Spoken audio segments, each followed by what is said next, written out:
Bienvenue dans Feel Boost, ta mini-dose de développement personnel pour un été aligné. Je suis Andy, coach de vie et fondatrice de Feel Positive, et chaque jour, on se retrouve ici pour te reconnecter à toi en quelques minutes seulement. C'est parti!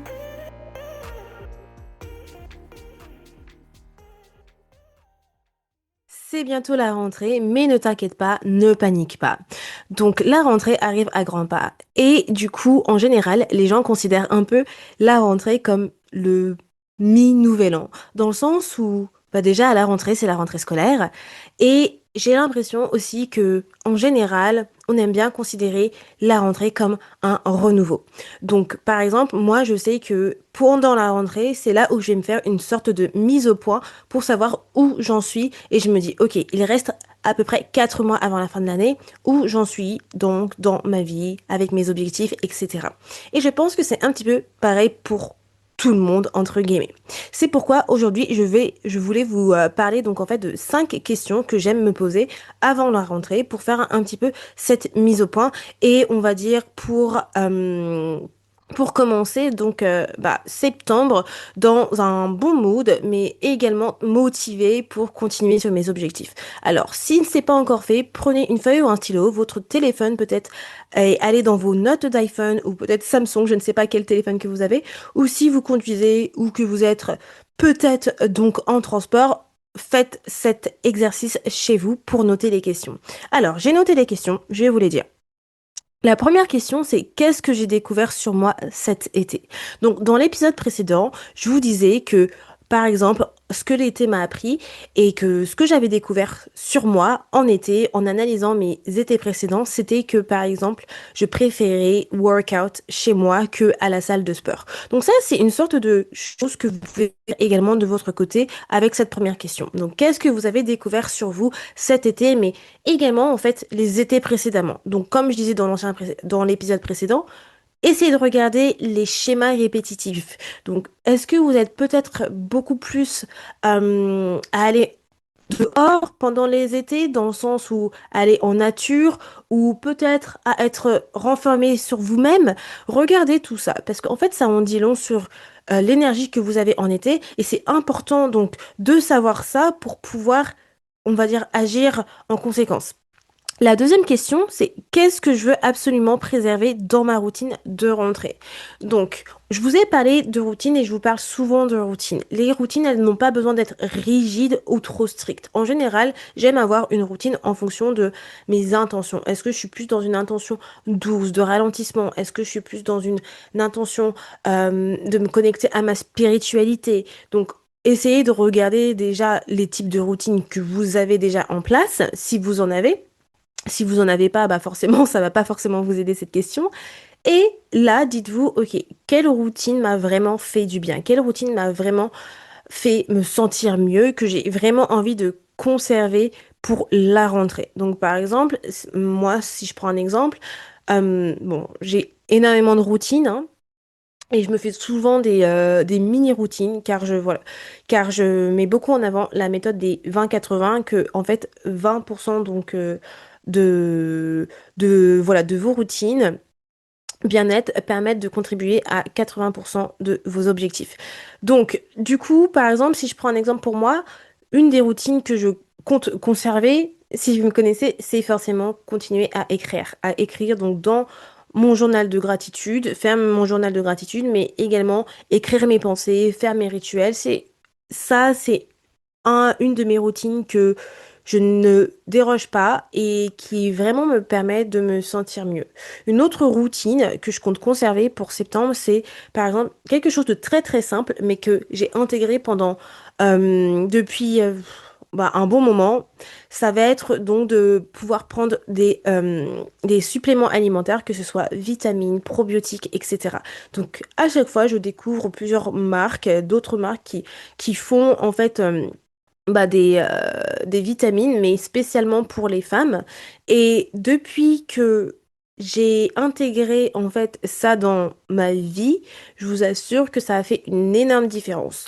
Donc du coup, à l'heure actuelle, je prends quand même pas mal de vitamines, je prends vraiment des choses qui me permettent donc d'améliorer ma digestion, d'améliorer mon endométriose, ce genre de choses au fur et à mesure.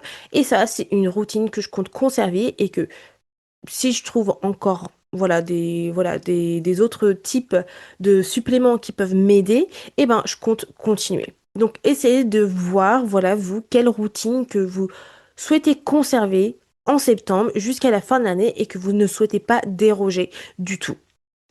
La troisième question, ça va être du coup où j'en suis dans l'achèvement de mes objectifs. Septembre, ça veut dire qu'il nous reste très peu de temps avant la fin de l'année et ça fait extrêmement peur, je le sais, le temps passe trop vite. Par contre, une chose qui est super importante, en tout cas pour moi, c'est les objectifs. Je suis quelqu'un qui est super carré, super structuré et atteindre mes objectifs, c'est vraiment ma base, un vrai taureau, clairement. Et c'est pourquoi dans mon programme Rise de développement personnel, j'en parle énormément. Donc, il est vraiment important pour vous également de vous dire, mais où j'en suis aujourd'hui, en fait? Quels étaient les objectifs que vous vous étiez mis cette année? Donc, si vous les avez notés en quelque part, reprenez ce carnet-là, reprenez cette feuille pour voir, ok, c'était ça mes objectifs, c'était ça mes actions, où j'en suis aujourd'hui. Est-ce que j'ai respecté? Est-ce que je n'ai pas respecté? Essayez de voir. Par exemple, encore un exemple que je peux faire avec vous-même, c'est que dans mes objectifs de cette année, c'est du coup ma perte de poids, être beaucoup plus en phase avec ma santé, me sentir bien dans ma peau, etc. Et c'était aussi de changer de boulot. Changer de boulot, check already. Et perte de poids, j'ai déjà perdu du poids. Et bah, comme je vous parlais donc de mes suppléments, mes alimentaires, toutes ces choses que je fais pour me sentir plus en bonne santé. Et ça, je continue, je continue. Donc ça, je pourrais déjà le cocher également dans ma liste des objectifs. Donc regardez où vous en êtes dans votre liste d'objectifs parce que ça vous permettra de savoir, ok, quelles sont les actions que vous devez prendre avant la fin de l'année.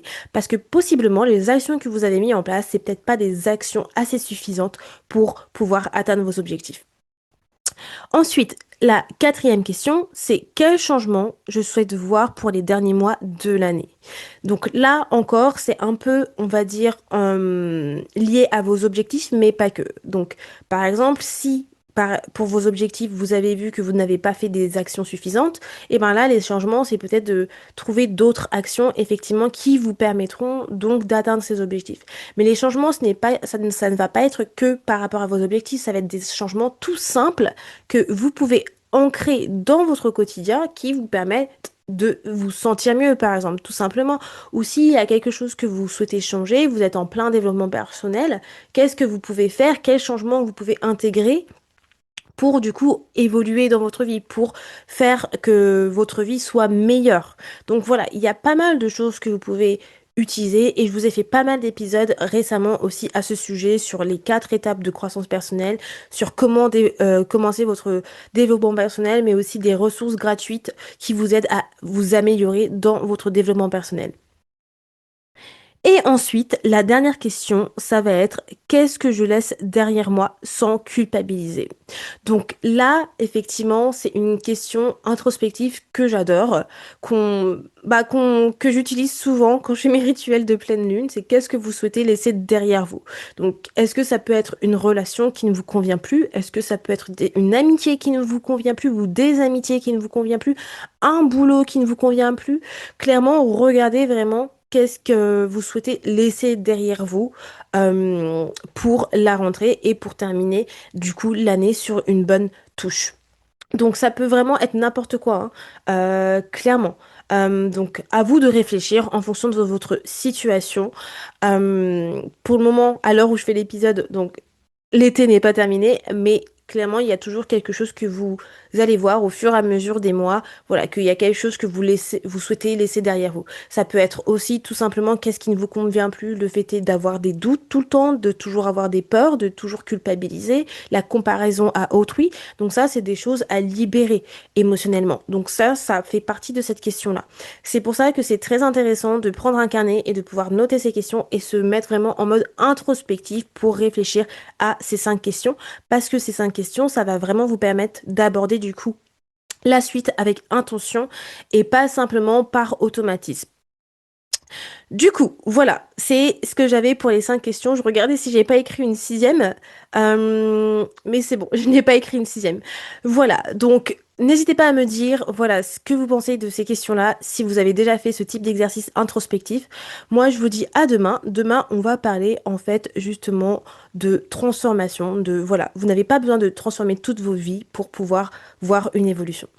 Voilà, voilà, c'était moi, Andy, et je vous dis à demain. Merci pour ce moment avec moi.